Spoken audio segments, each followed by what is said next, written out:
Probably can start if you wish. Yeah, sure. Okay. Good morning. It is my pleasure to welcome you all to today's session of CII Governance Series 2023. I extend a very warm welcome to our esteemed guest speakers for sparing their valuable time to address the session today with the theme Governance in Family Business. We have Mr. Farhad Forbes, Chairman CII Corporate Governance Council and Co-Chairman Forbes Marshall. Mr. Yazdi Nagpurwala, CEO KPMG in India, and Mr. Shankar Varayar, President Kumara Guru Institutions of Technology and Executive Director ABT Industries. Thank you, Farhad, Yazdi, and Shankar, and we look forward to your interesting insights and thoughts on the chosen theme today. CII has been organizing the CII Governance Series for many years. The series, in fact, was launched in 2005 as a series of interactive breakfast meetings with CEOs and board members, focusing on aspects such as governance, transparency, ethics, and trust, with the aim to facilitate dissemination of changing trends of corporate governance and to foster a culture of good governance in true letter and spirit. The series in the past was addressed by eminent leaders, including Mr. Adi Godrej, Mr. K.V. Kamath, Mr. N.R. Narayana Murthy, Mr. K.K. Mistry, Ms. Arundhati Bhattacharya, and Mr. Uday Kotak, to name a few.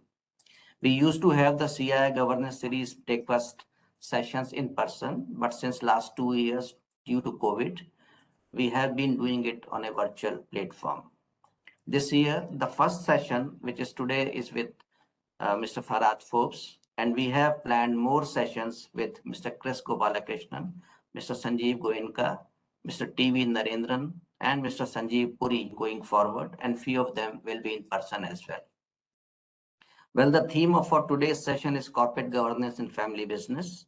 Family businesses play a central role in the society by contributing to the economic growth, investments, innovation, creation of employment opportunities, and social integration in the country. It is important that they grow on a stronger foundation of corporate governance practices, therefore creating awareness on the necessity to focus on good governance practices is imperative. Eminent speakers present here today need no introduction, but it would be my pleasure to introduce them briefly to the participants. Mr. Farhad Forbes is the chairman of the CII Governance Council and co-chairman of Forbes Marshall. Farhad is also the chairman of the board of Family Business Network International. FBN International is the world's leading organization of business-owning families. Farhad is past chairman of CII Family Business Network in India chapter and CII Western region. He is also a former member of the Advisory Council Graduate School of Business at Stanford University. Farhad, thank you, and thanks for steering the CII Corporate Governance Committee. Thank you. Mr. Yazdi Nagpurwala is the Chief Executive Officer of KPMG in India. As a seasoned leader with over 25 years of professional services experience, Yazdi has successfully led some of the largest and most complex accounts for the firm globally and India. Yazdi is also a member of the CII Corporate Governance Council. Thank you, Yazdi, and also thanks for supporting this CII initiative. Mr. Shankar Varayar is the Vice Chairman of the CII Tamil Nadu State Council and Executive Director ABT Industries Limited. He is also the President of Kumara Guru Institutions. He is an active member of CII and was in the past the National Chairman of CII's Young Indians. He was the co-chair of the CII National Committee for Higher Education and was the chair of the CII Family Business Network Next Generation Committee. He is also the chairman of the India at 75 Task Force, CII Southern Region. Thank you, Shankar, for your time and for kindly agreeing to moderate today's session. Before handing over, just wanted to make a mention that the National Foundation for Corporate Governance, NFCG, under the aegis of the Ministry of Corporate Affairs, is also supporting CII in hosting this series. Also, KPMG is the principal partner to the Governance Series 2023, and we are grateful for their support. With these words, I once again welcome you all And may I now request Mr. Shankar whenever I for his opening remarks and for moderating the session. Thank you. Over to you, Shankar. Good morning, and thank you so much, Vikas, for bringing us all together, setting the context. I think it's a wonderful morning and sort of a delayed New Year wishes to all of you. And I think we walked into a wonderful year with a lot of hope. But coming back to a WebEx event like this does for sure, I'm sure, give us some memories of the COVID era. But certainly we've gone past that, and let's wish for a wonderful year ahead. I'm happy to be part of this conversation this morning for more than one reason. The first, I would say, is I come from a fourth generation family business based in Coimbatore. And two words that are very, very relevant. Naturally, family business is what we do, but governance and corporate governance is something that is going to take businesses and family businesses for sure into the next orbit, next era, and certainly the next generation. When I say next generation, not only from succession point of view, but the aspect of the generation next in Indian businesses itself or global businesses. Today, I think this topic has gained significant relevance in India because India also is an interesting crossroads. Normally, crossroads can be mentioned for complexities, but I think crossroads for India's context today is we have enormous challenges, but extraordinary opportunities. And family businesses, as Vikas touched upon, play a significant role in this country in terms of the businesses it does, the breadth and sort of width of activities across the country, and how old and how significant some of them are. They are path leaders, benchmark companies, but they also have to fight and become relevant in the real world, in the big world of corporate realities around the world. So with this, I think this conversation that CII has brought us all together is very, very significant because it looks like, looking at the participants that was sent to me yesterday, a fantastic confluence of leaders from across board, from multinational corporations, family businesses, professional agencies, consulting companies, and whatnot. This, I think, is a wonderful mix for this morning. But once we have a great topic that is significant to the times, but we have a great audience that also has a wonderful mix, and I'm sure equally wanting to contribute and listen. But we also have two speakers, two of whom come from backgrounds with credibility, with expertise, and with a view on some things which I'm here to listen, but also I'm sure all of you. I'm very happy to have met and to be sharing this sort of conversation with Yesti Nagpurwala and looking at his profile. And I'm also looking forward to listen because sometimes it's extremely important for us to listen to somebody from KPMG, but also with a significant experience in the past to understanding corporate governance and also his thoughts on family business. Farhad, a good friend, Mr. Farhad Forbes, is somebody who I've worked with, I have known. I have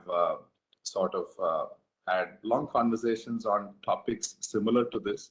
And I think he represents a family, a business, a corporate with a lot of governance in all these aspects. Farhad, wonderful to be sharing this morning with you. I just want to say to the audience, as this role as a moderator, that this morning we will have both the speakers speak first. Yesti will give his inputs first, and then Farhad will speak to us. We get into a conversation post that. I have a few questions, but I know many of you senior leaders across board have some questions as well.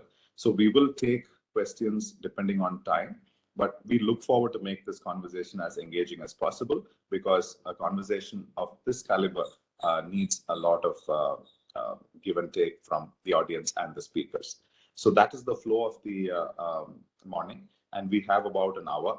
I don't think I should be taking any more time. I just want to say that this is relevant, important, timely for our country, for our economy, for families, for businesses, and sort of leading professionals. This is where I will stop, and I'll request Yesti to first open this session with his inputs, and then we go into Farhad. Thank you all, and welcome all of you into this wonderful morning. Thank you. Thank you, Shankar. I hope you and the rest of our friends on this telecast can hear me. Farhad Forbes, industry colleagues and friends who've joined us today morning, good morning. It is wonderful to be here. Shankar has set a context which is quite intriguing, I would say.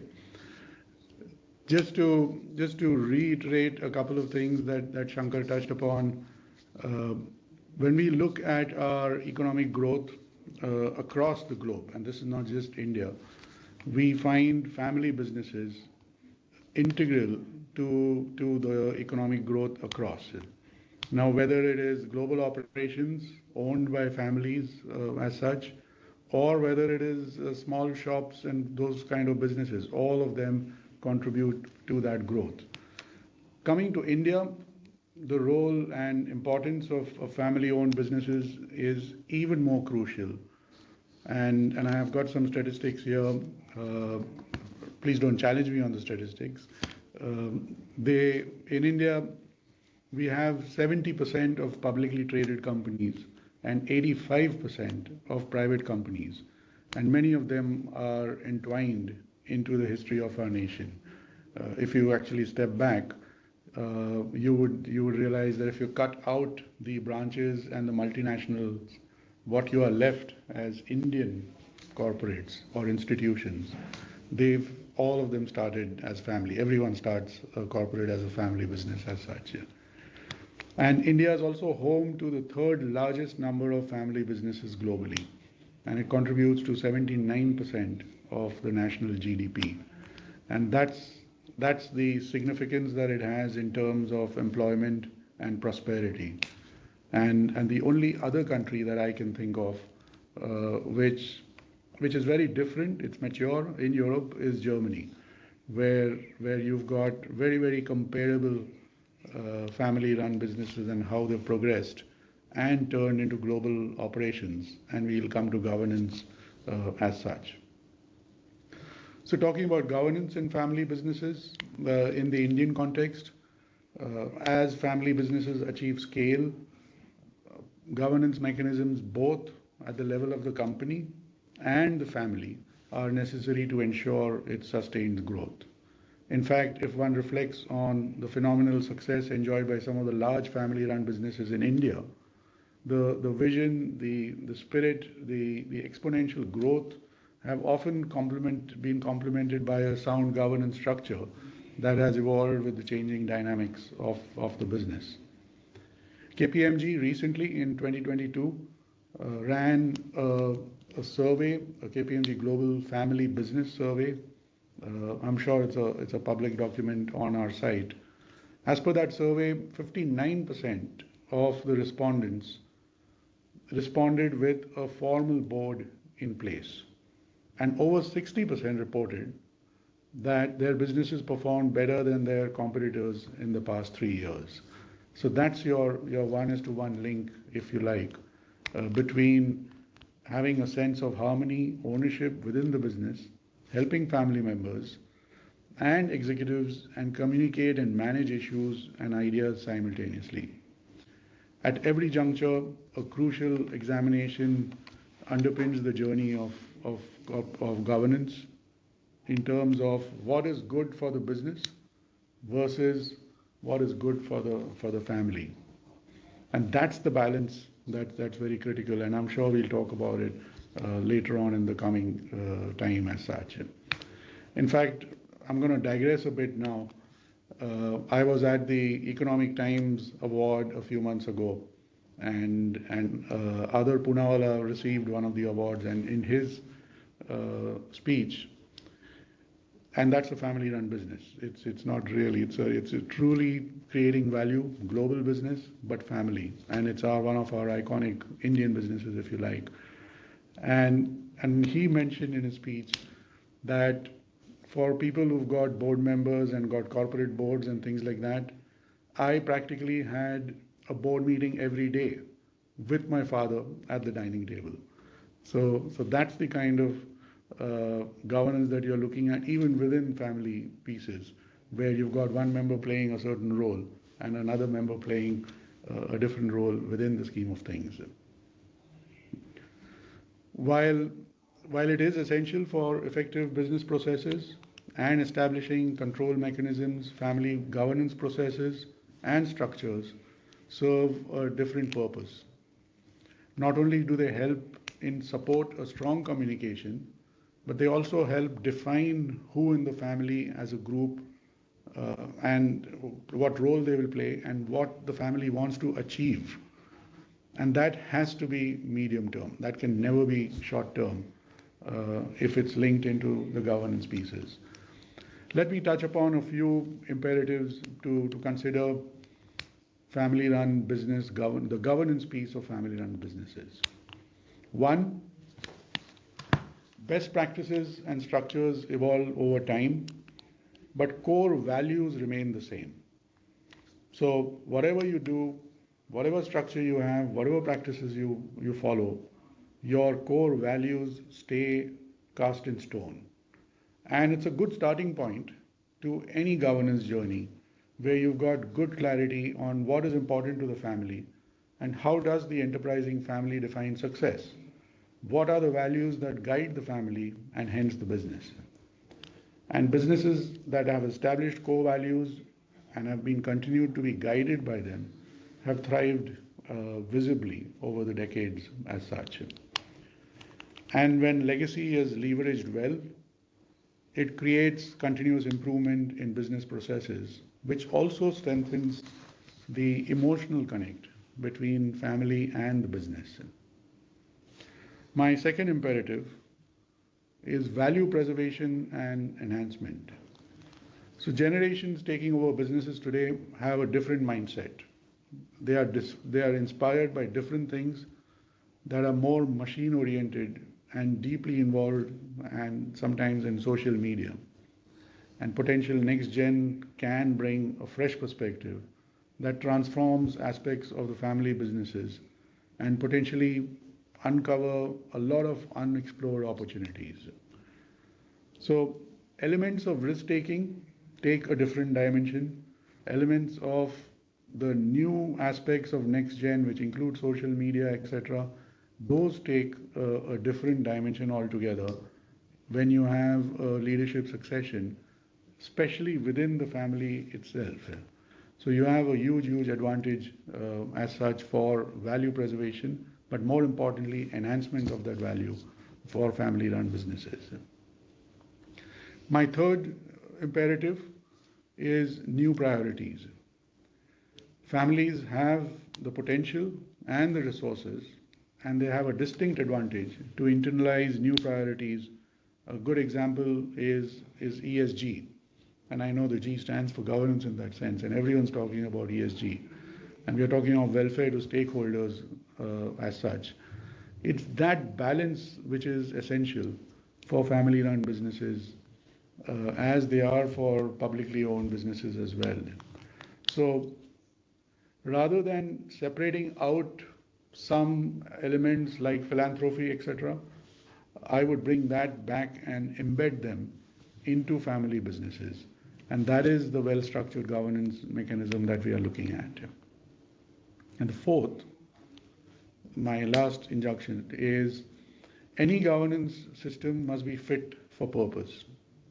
Now, you've got changing demographics, and we are seeing emerging themes. And there is a gradual shift from family owned and run, which is very common, to, and that's first or second generation, to family owned and non-family managed, which then gradually turns into, and this is not about professional, non-professional. They would always stay professional. It's just that it's managed independently by different folks, and a family plays a different role, and the management plays a different role to get it right. And in reality, governance systems are a dynamic set of tools. So it's important to review them regularly to ensure that they continue to be appropriate, they continue to be relevant at any given time, especially given the pace of change in our environment. I'd like to conclude by Leo Tolstoy's line that states, all happy families are alike. All family businesses, whether successful or struggling, face different challenges. So to my mind, it's not alike. All families, businesses are not alike. And for sustained success, governance systems, while they are incorporated, they need to be flexible enough to allow family members and managers to coexist and pursue new activities within the system. So with that, I'll hand it over back to you, Shankar, and I look forward to Farhad's thoughts as well. Thank you, SD, very much. I think you've sort of set the context or built on the topic so well that from values to legacy to value preservation and bringing in the new scenario. I can only think of more breakfast conversations that I might have to have with members in my family now. But thank you for that sort of very overarching and holistic views. I think it's important to build this conversation further. I now invite Farhad Forbes, who will, I'm sure, connect the dots that have been laid in the sort of opening remarks.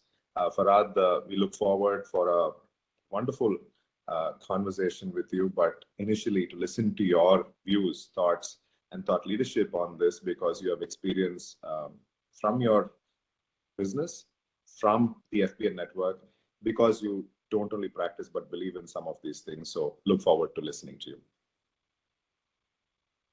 Thank you very much, Shankar. Good morning, everyone. Thanks, Vikas, and thanks, Yazdi, for your introductory comments as well, which were spot on, actually.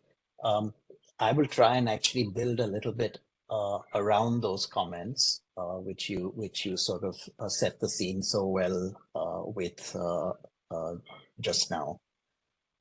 As Yazdi mentioned, family-owned businesses do make a significant contribution to the global economy, but particularly here in India, where we have so much of family-owned businesses present, whether they are in the listed public companies or even in so many which are unlisted and remain as private companies. We estimate in CII, we were trying to do a calculation about how many are actually registered as family-owned businesses. Of our 9,000 members, about 3,000 are registered as family-owned companies, but the number is actually much higher. It's probably more in the region of 60 to 70% because sometimes it's not specifically stated. And even if one is not from a family-owned firm, our business ecosystem interacts with family businesses in one way or the other, whether one is from a financial institution or a financial services firm, a legal accounting, consulting firm, or also as individuals. Many of you in this call are individuals who either as function and capacity of being a non-family board member, a CEO or senior executive at a family-owned business. So the whole ecosystem in our environment interacts with family-owned firms. I'd like to just make a few comments about family firms. Family firms are typically known for three things. First, a long-term approach, thinking in generations rather than in quarters for short-term results. Second, generally speaking, quicker decision-making, which are made based on conviction and intuition because of, sort of deep knowledge of the business, because of the legacy. And then third, also stability and leadership, which leads to consistency and continuity. So these are three typically sort of quoted sort of features of family-owned businesses. But then there are about 5 others which I'd like to mention, which are possibly less obvious. I think Yazdi referred to at least a couple of these. One is the sense of purpose, which is driven by legacy and the identity of the family with the business. So that sense of purpose actually is something which is sort of inherent, and it sort of comes from the family. Second, strong values, which as they spoke about, family values often translate into company values. Then third, innovation that stems from a deep understanding of the business.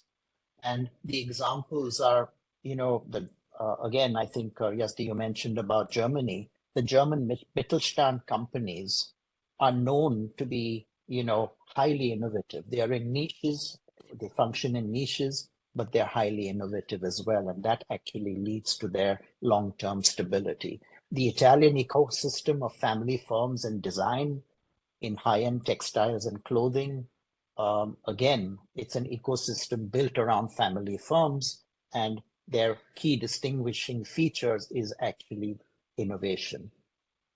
Then fourth, financial prudence, and I qualify that. Usually, not always, but generally, family firms tend to be financially prudent. And then finally, the desire to preserve the legacy. That sometimes is also a driving feature in family-owned firms. So it makes for being more financially conservative and prudent, and as one is often working with one's own money rather than someone else's. One of the things we are confronted with in family business is that we learn to handle paradoxes. And paradoxes are learning to balance and harmonize possibly contradictory characteristics. What are some of these examples? For example, tradition and innovation. And it's not tradition or innovation, it's tradition and innovation. So you have the tradition from the legacy, but you also have the innovation which comes about because of the future, to be successful in future. Second, another example, financial prudence, but also taking prudent risks. Yazdi mentioned about Adar Punawala. I mean, that's a classic example of taking a very prudent risk, but very successfully. Growth and liquidity. That's another paradox. And like this, there are others which we have.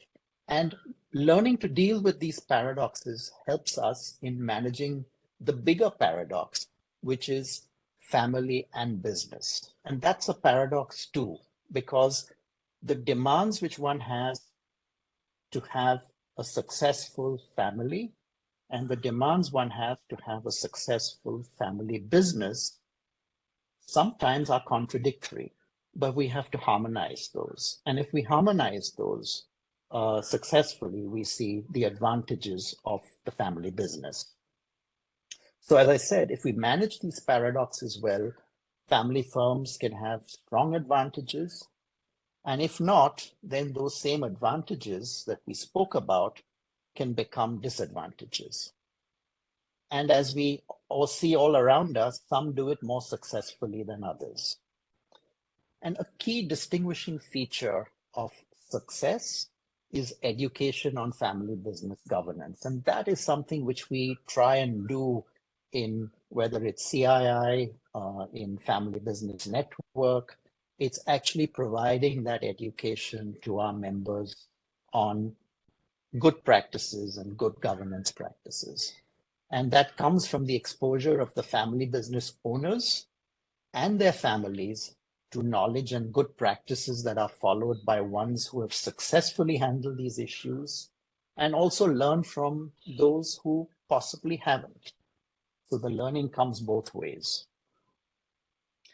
So we need good business governance, business skills, business management practices to keep our businesses healthy. But in family business, we have the added challenge where we need good family management practices. And that comes from good family governance. And I'll talk a little bit more about this.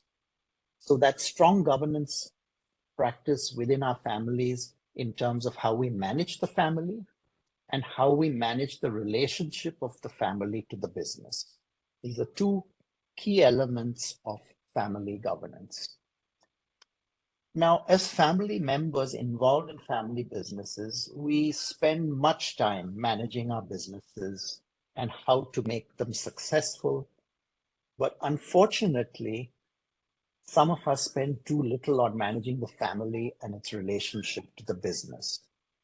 And this can lead to divergence in thinking within the family, misalignment of values, misplaced accountability, and then also develop growing misunderstanding within the family. And then an eventual breakdown in family relationships that can then even endanger the business. Now, let me talk about some of the family governance issues. The first is the concept of stewardship versus ownership. Understanding that concept of stewardship, which is essentially trusteeship, and how it differs from ownership. This is an essential element for families to actually understand. In family business, we have three constituents. You have family, you have management, and you have ownership. And you might add now, given the whole focus on ESGs, etc., you might add the world at large, so all these three elements have to fit in within the world at large. Now, in some family businesses, these three, family, management, and ownership, are quite separate. I think SD alluded to this, where initially when you start off, family, management, and ownership are essentially the same people. But as you grow, it tends to be separate.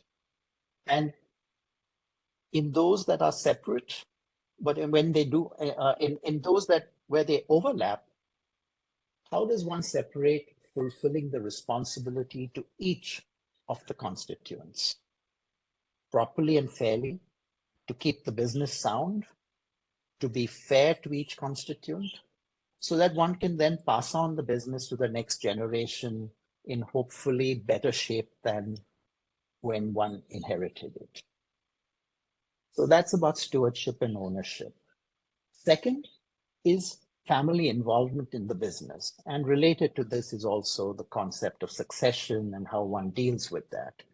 So first, who in the family should be involved in the business? It's easy at the founder stage. It's obvious at that stage. And then it gets more complex subsequently, as you have the next generation working with siblings, working with cousins, cousin consortiums. And then you have further complications about spouses coming into the business or not coming into the business, dealing with in-laws. What are the roles there? And different families deal with this in different ways. Second, in this family involvement is having some guidelines for family member involvement. How do you attract the next gen into the business?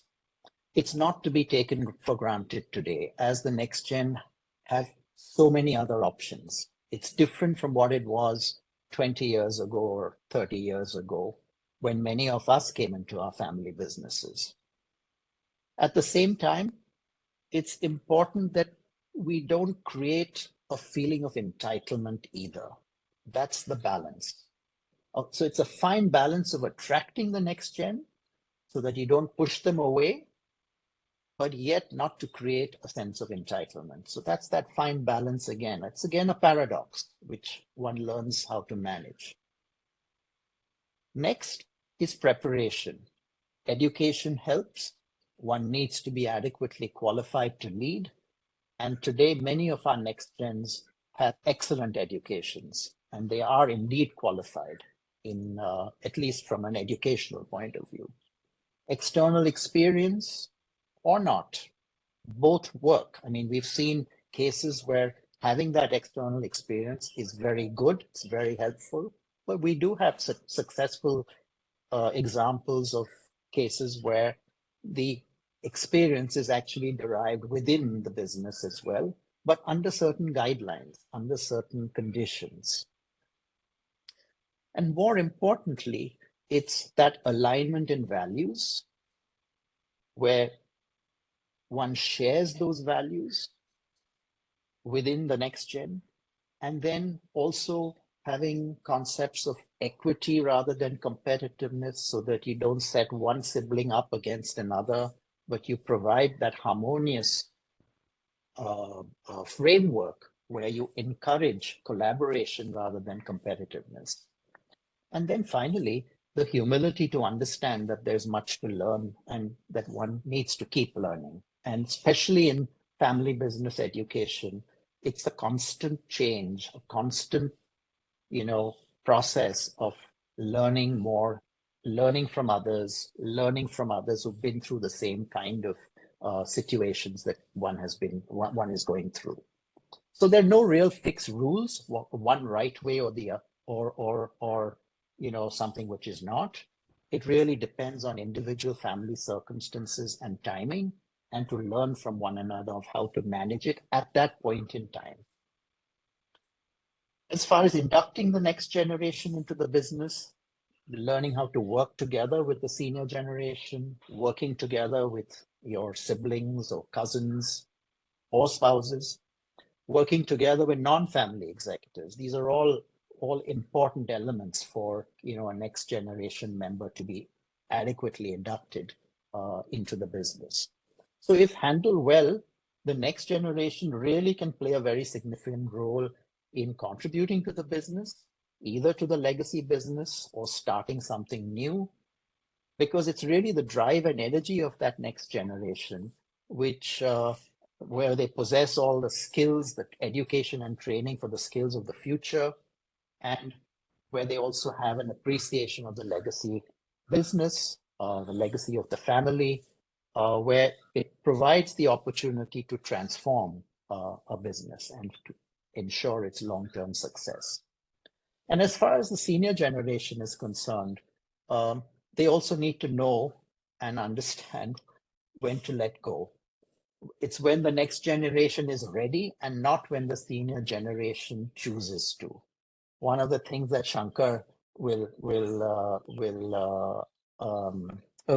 he's heard this from one of our leading family business professors, John Ward, who used to mention this of a family that he worked with, where a 103-year-old CEO celebrates the retirement of his grandson. So I mean, that's talking about not letting go. Then, as related to that is, providing for financial security for the senior gen when they do step back from the business, their social standing, etc., things like that. Now, finally, I'd like to end with a few specific comments about governance structures for the business and the family. For the business, the importance of a board. Many of our family firms do not have an independent non-family members and advisors on the board. And given that many are unlisted, there are no statutory requirements to have independent non-family members on the board. And I can only say that it is so important to have that. I speak from our personal experience, where we created our supervisory board. It's a non-statutory board. It's just a supervisory board, but it's a board with non-family members on the board, and we actually are accountable to the board. So why is it important? And there are 4 reasons. 1, strategic input in today's more complex and competitive environment. While we have a very good understanding in the family usually about our business, sometimes that works as a negative, because we don't see the world outside the world that we know. And that's where that strategic input from people who have a different background, they come from a different industry, and they have a different objective mindset, who look at your business and can provide that input. Second, accountability. Accountability for management, who may be both family and non-family. Again, as family members, yes, Yazdi mentioned about Adar Poonawala having a board meeting with his father at every dinner conversation. But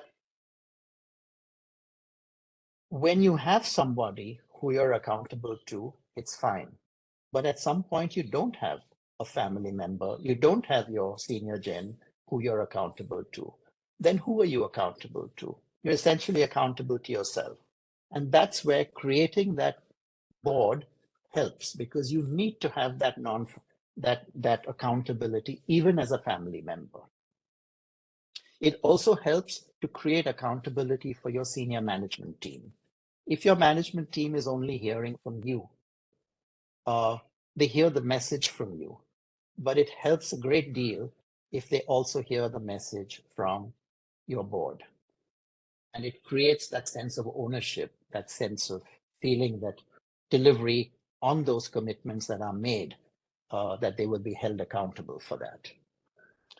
Third, the board can help in succession. Handling succession issues can be sort of facilitated by the board. And finally, a very important element, which one hopes one never needs to use, and that is in the event that there are differences in the family, the non-family members on the board can help bring the family to consensus. So that's the fourth important consideration.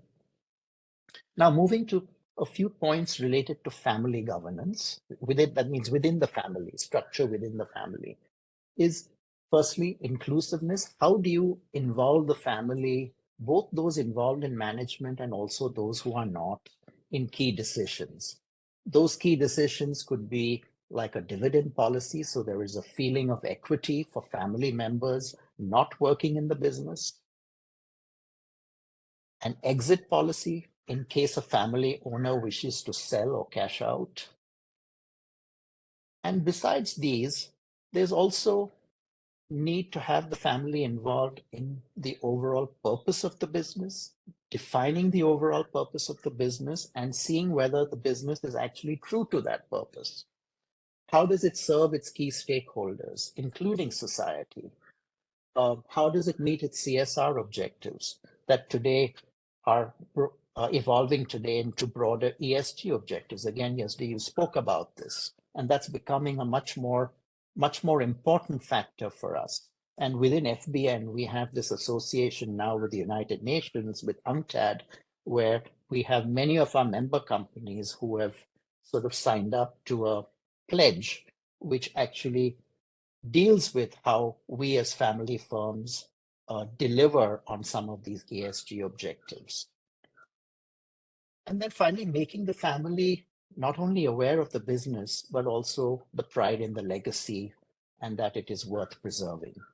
Now, as part of all this, large families create family councils and they create constitutions. But in smaller families, you don't need that. Having a constitution is probably not necessary. But what you need is you just need to have some family guidelines where you talk about these things and you have a process of discussing these issues amongst yourself. And the process you go through to produce that guideline is far more important than what you come up as an end document. And that's true even for large families who have constitutions. Getting a constitution from a consultant does not help. What you really need to go through is define what's important for yourself, define what's right for your family, talk through the issues, and then write it down. The process is far more important than that end document. I'd like to end with, the perception of family business in society. We do have a positive image in some cases, but it is not entirely positive. The story is not entirely positive, mainly because of the stories one hears of family fights and contentious family splits. And the media today also, when there's anything like that, it's headline news. But I'd like to say that most family firms do endure and they successfully transition to next generations. If you look at this worldwide, they do successfully endure. There's a classic story which is mentioned is the 2 and 3 generation family business story, that family businesses do not make it past 3 generations. It's only partly true, and it is an often misquoted comment. There was a study done in the 1980s, which this is based on. It was a survey of manufacturing firms, family businesses in Illinois.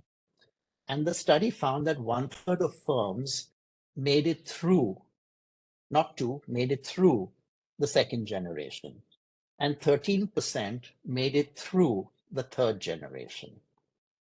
Now, each generation was considered to be 30 years. So it means that about 1/3 of the family firms surveyed lasted 60 years and 13% lasted 90 years. And we should think when people quote this statistic is how many non-family business do we know that survive 60 and 90 years? So we therefore need to keep that in perspective when we hear this. I'd like to end there and thank you for your attention.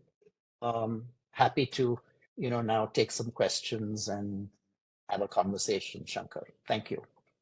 Thank you. Thank you, Farhad. And I'm sure all of us listening to both of you would have just said this is a wonderful masterclass where we set off in a certain point where ESD listed out what are imperatives, what are his thoughts, and you sort of built on wonderfully, bringing in insights, but more than that, experience from across board. Thank you so much. I'm sort of going to pause at this moment. I know we have some questions. We already have one question in the chat box, but since I have the sort of talking point now, I have a question first. I have a question because both of you spoke about values. Both of you spoke about aspects which I would sort of summarize as the word culture. Now, there is something that we call as Indian culture, which again is very diverse from different geographies. There is a business culture that is in India. There is a Western understanding of what corporate culture is. Now, while businesses have to have a certain flavor, a certain way of working, how much do family businesses taken the aspect of culture into governance, or we become a corporate culture in sort of handling family governance or family business governance? I just want to sort of have your take on this, Farhad and Yastin.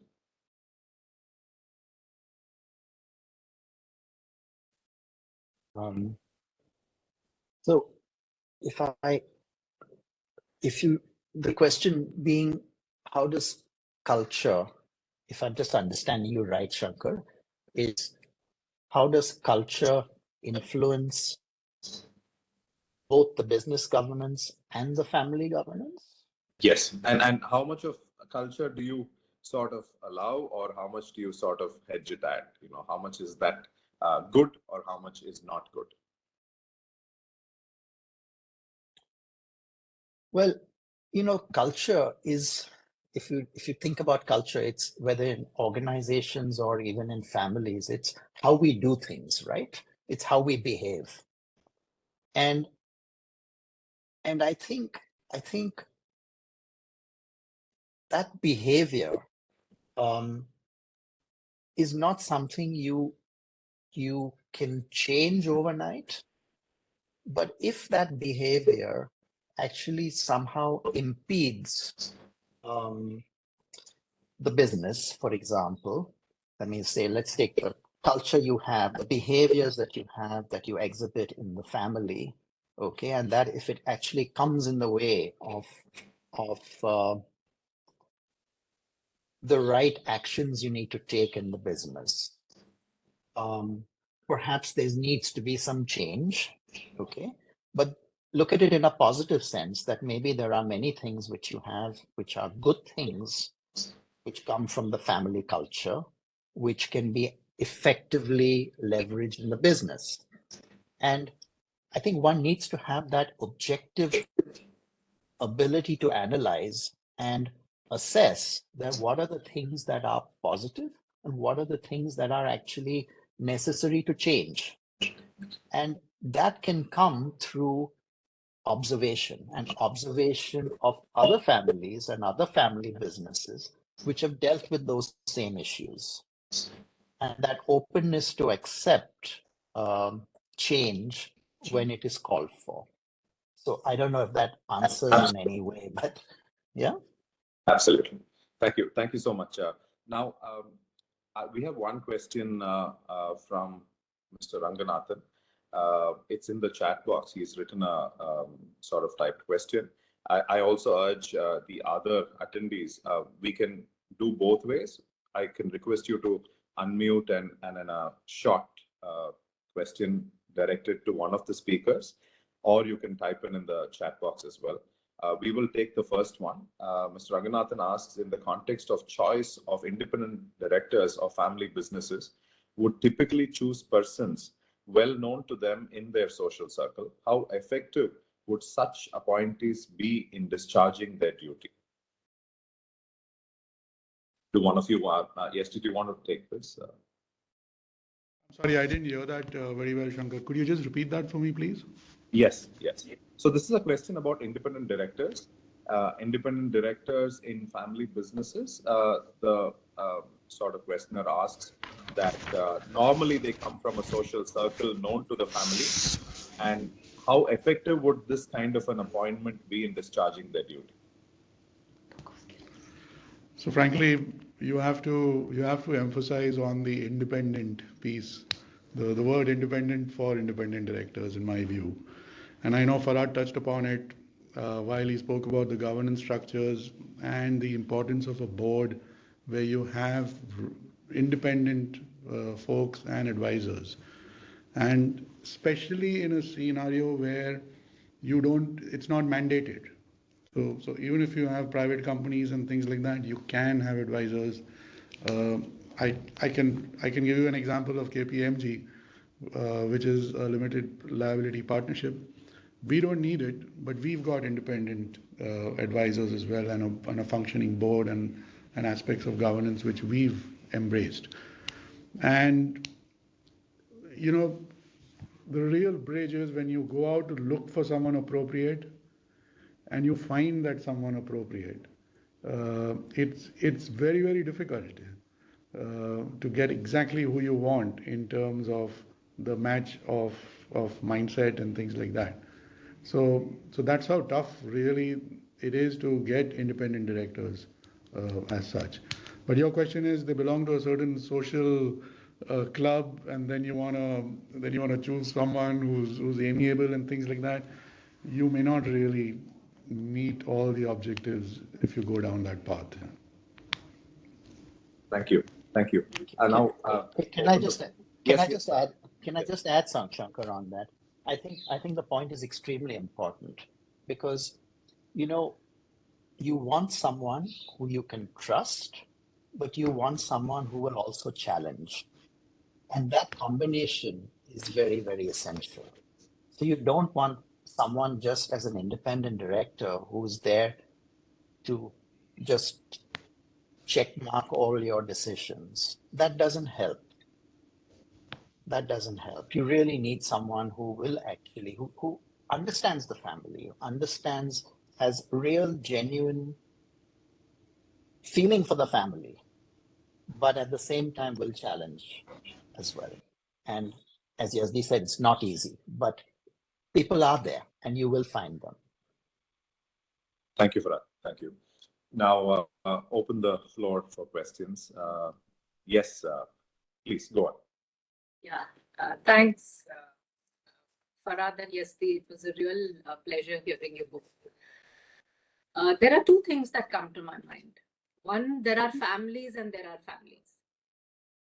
So sometimes it is not about all family businesses painted with one brush. And it takes more than one generation to understand that, because a lot begins to show up at scale rather than when it's small. So is there, some kind of a way to do that evaluation? And in the context of India, where companies after a certain size, are deemed public, I think there is a lot happening from a governance perspective. And I wanted to ask you whether you believe that independent boards should be really purposefully extended to family businesses. And I ask that because sometimes it's not only about the shareholders, but the ecosystem, right? The customers, the whole supply chain side. So that's one question. And the second is, why is the segregation of ownership and control not really being spoken about? What's holding family businesses back? That's really it from my side.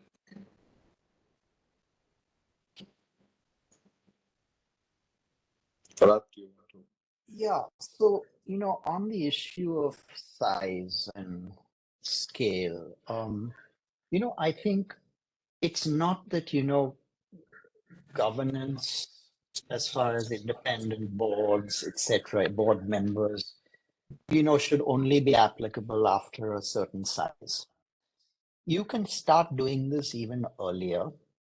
And some of these governance principles, you don't need a big board. You might have, even when you're smaller, you can have maybe one person who acts as that independent director. And again, I emphasize the role not so much of a director you need for statutory purposes.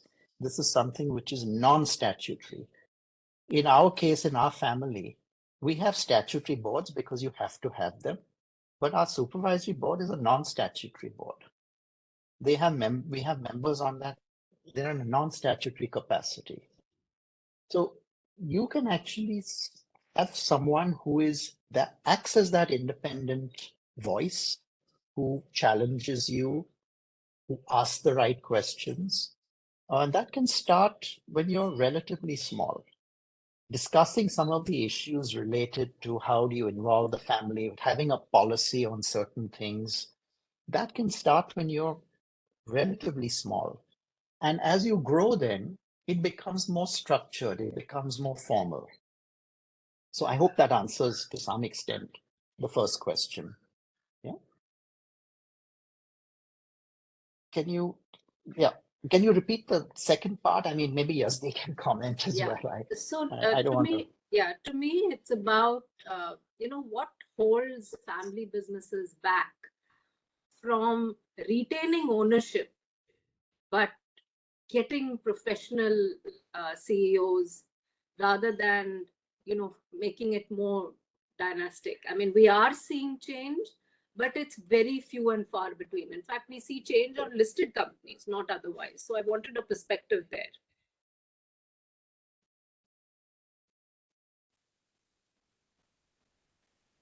Or do you want me to take that?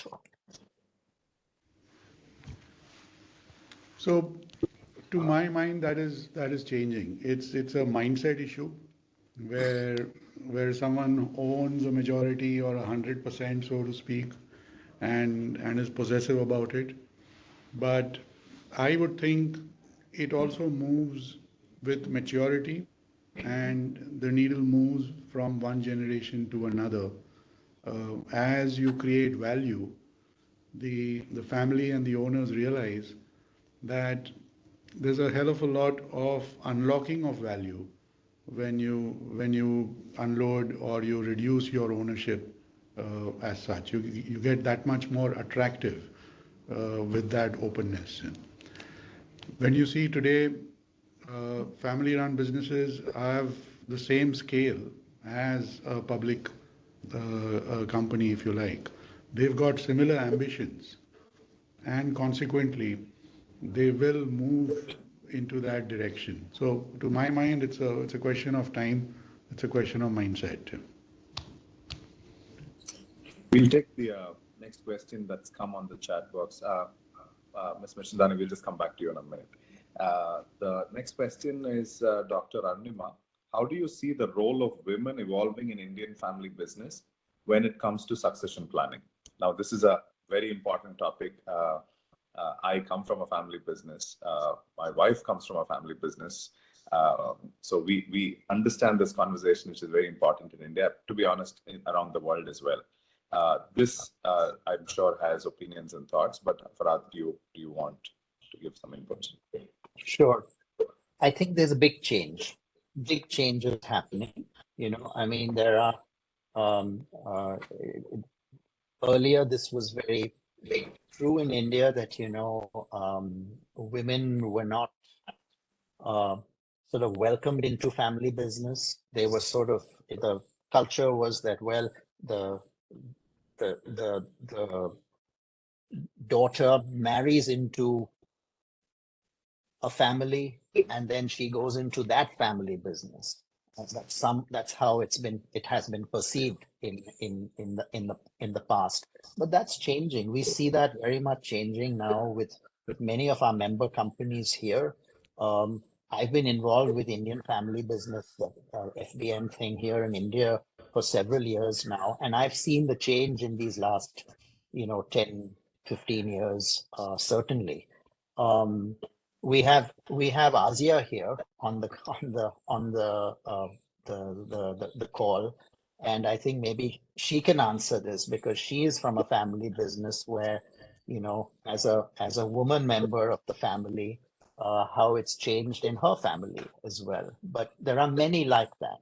So I don't know if you want to comment, Asia, on that. So no, I think, I mean, it's extremely relevant, and I do agree that it's drastically changing. I would not even call the pace sort of slow anymore. I think it's quite significant. The other thing that has sort of existed is that if a woman entered the family business, then it's usually on the ESG side, and it's not in executive roles. It is not in financial roles. It's not in operation roles. It hasn't been like that for us. We were encouraged to get into executive roles ever since we were born. And of course, the values were sort of put in by the senior generations. There were no females in the first two generations, but there are in the third. And two of them opted out because they wanted to pursue their own careers. But my sister and I opted to stay. So I will not, I mean, and we will do everything from our executive roles and be involved on the ESG side. And so I have not sort of, I almost find it surprising when daughters are not involved in the business just because they're female. So I do see family businesses where it is changing and daughters are really very involved. I hope it continues to stay that way. Thank you, Asya. Thank you so much, and good to see you here. Yeah. We have three hands up. We'll first go to Ms. Michandani for her question, but we are sort of at 11:05.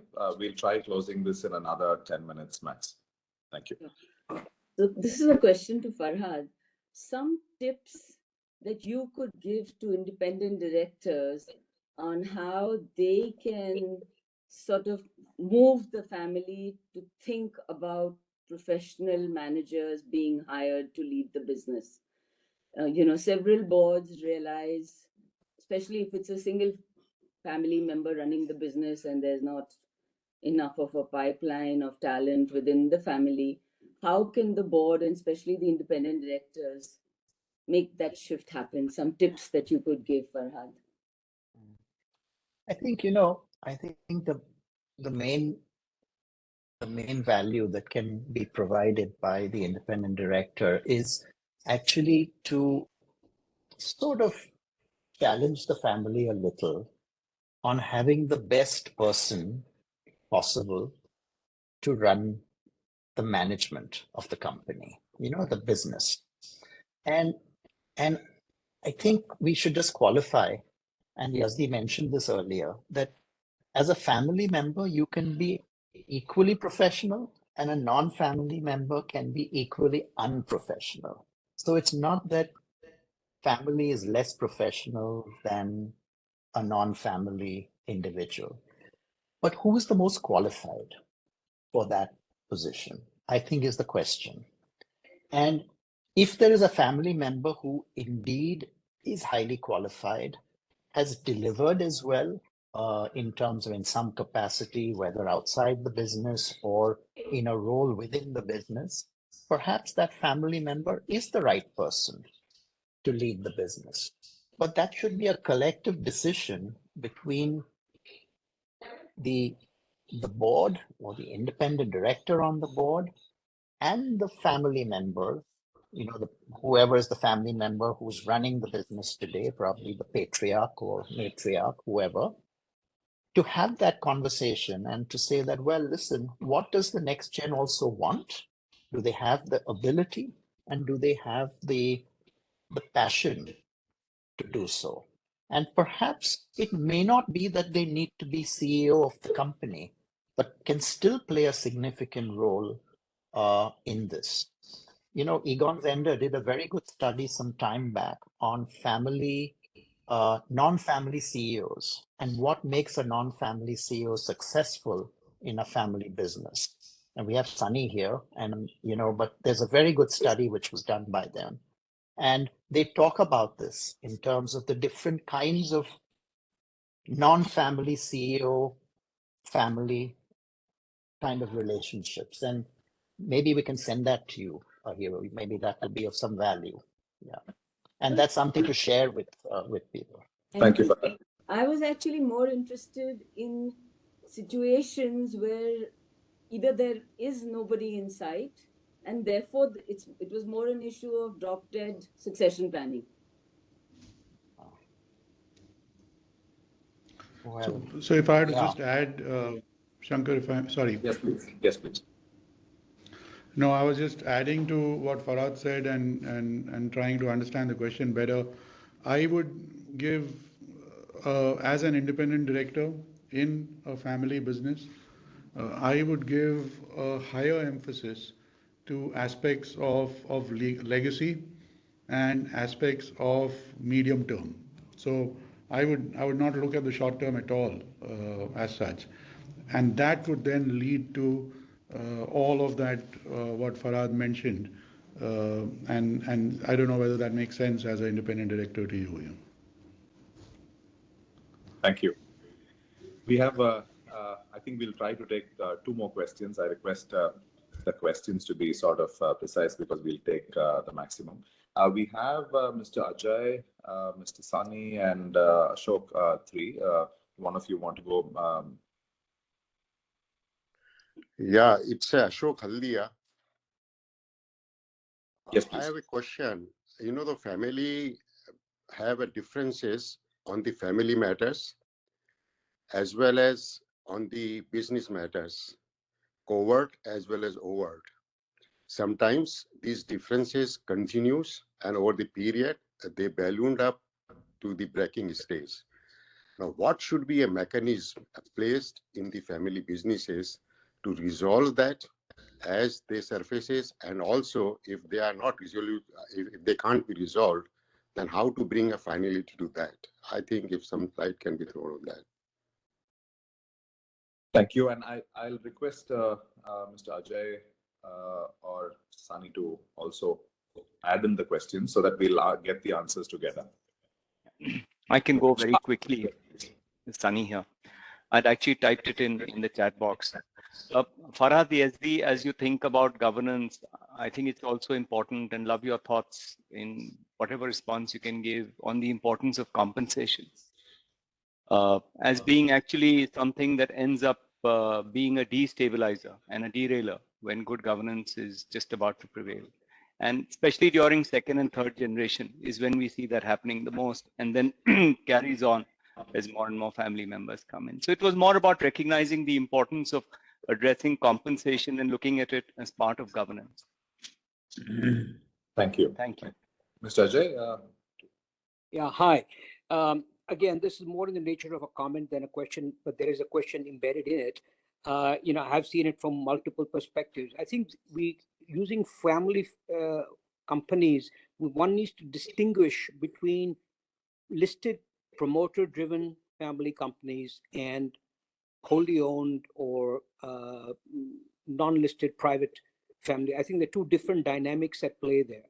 And I think, in my opinion, that the situation where you have publicly listed promoter-driven companies, which you often see in many Asian countries, the responsibilities of the promoter, who could be a family or could be a owner of the dominant shareholder, I think that there is a different distinction. We tend to broad brush the two with the same brush. But so I think I would like to hear the perspective is to, do you all see a different need for a different role or a different hat for publicly listed promoter-driven family-owned companies versus privately owned? Because I have a view on it, but I'd like to hear your views on that. Thank you. And now I request Farhad and SD to maybe take one of the questions each so that we can get the best views.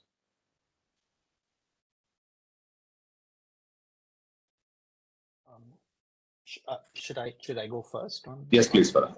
I'll take the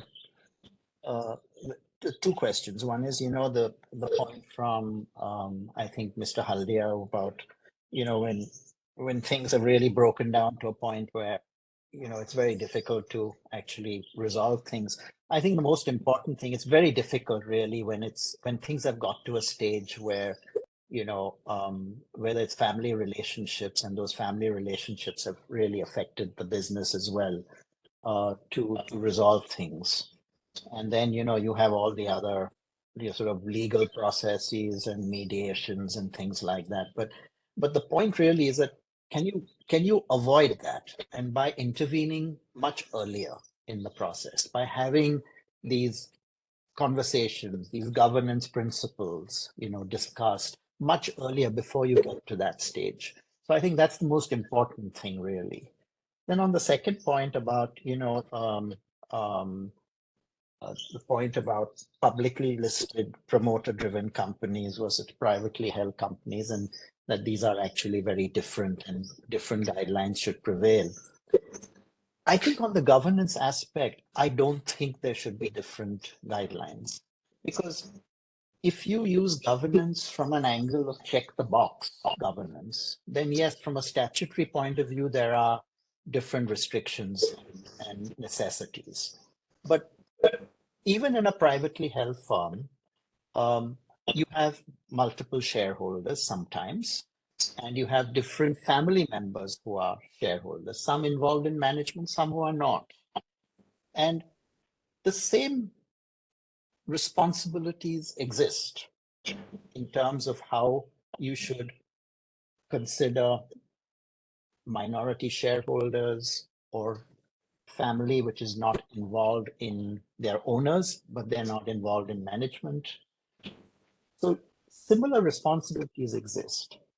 As far as the role of an independent director, if you have one, the way the independent director challenges the management, challenges the family member, these are all as relevant in a non-listed company, in my view. So I would make less of a distinction between the two when it comes to some of these governance principles. But yes, maybe you have much better experience with a wider set of firms, that you deal with. So. Thank you for that. Yes, please. So I would just, I fully agree with Farhad's thoughts and insights. Just responding to the public versus private company piece, when you come to governance, the philosophy is the same. I don't think you will have a different philosophy for listed companies and a different one for privately owned companies as far as governance is concerned. We do have a distinction because there's a lot of statute and regulation driving the listed one as such, and that once it's regulated, then you're already in the pond, and then you have to figure out how to make the best of it. Whereas for private companies, it's somewhat voluntary. And then comes the question of, do we do it or not? What is the right time to do it, and how do we do it? Embarking on a journey, so to speak. But the results would be the same. In fact, for private companies, you'd probably find results quicker than the larger public companies. So that's on the public versus private comment as such. On family disputes, Farhad did allude to the fact that they can be avoided if approached in a certain manner, where timing is key. And there I would add that if the family sat back and within the framework designated roles for different members of the family, then you already have established a settlement in some ways. But this has to be done far, far before any arguments and egos take over. Yeah. So it's not, this can't be done once you are already in an argument. It has to be pre-established that in the family, certain members are playing certain roles, and then that's how we will go about it, and that's our framework. It could also mean that someone junior in the family who has better skills and better experience plays a role which is slightly more significant in the scheme of things than someone senior in the family, age-wise. So that's just one thought there. On the compensation in governance, absolutely, 100%. It has to be role-based. It has to be performance-based. It cannot, any imbalance there will bubble up. If not in 1 year, definitely in year 2 or year 3. Where if you try to pay a family member 3 times than what the comparable is, or if you try to pay an independent director 3 times for whatever reasons, these pieces I think should be avoided. They will definitely bubble up in a span of 1 to 3 years. Thank you. Thank you so much. And it's 11:17, and a good moderator is somebody who should hopefully close on time. But we've gone ahead 17 minutes only because I think in this conversation in the morning, which is more than a conversation, I think it's a masterclass, and we've almost said every topic of relevance and criticality we've ticked on. The only thing I have to tell to somebody like Vikas is that maybe this is not a morning conversation topic. This needs to be over a dinner or maybe a retreat conversation, because each one, as you see, is a nuanced thought or a question or a conversation that is needed. Friends, I think we've had a lot to digest, discuss, and listen. But what is, I think, important in governance and in family business, these are powerful, loaded 3 terms. I think we have to have a lot more going, but this is a wonderful conversation. I want to thank ESD for starting this off beautifully, setting those points out, and Farhad, as always, beautifully building on that and bringing in so much of thought, conversation, but more than that, mature thought processes. And to all of you who actually set the right questions, from compensation to women, to governance, to independent directors, and so much more. And people like Asya also adding into this conversation is very important.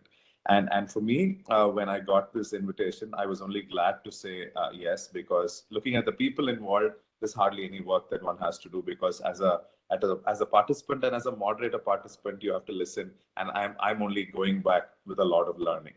Thank you very much to everybody for this. And I'm sure the series further will only build on this. Thank you so much, Farhad. Thank you, ESD. And thank you, Vikas, for getting all of us together. Thank you all to the participants for giving your wonderful morning for this. Thank you very much. Thank you, Farhad. Thank you, ESD. And Shankar, thank you. And the point which you have taken, well taken. But I think why we put it on a breakfast is that there is a lot to digest and we can chew it along the whole day. But we'll take it to your point. We'll have some of the meetings in the evenings also in person to person. But thank you all for your time and for this excellent deliberation. Thank you. Thank you. Thank you. Thank you very much. Thank you. Thank you.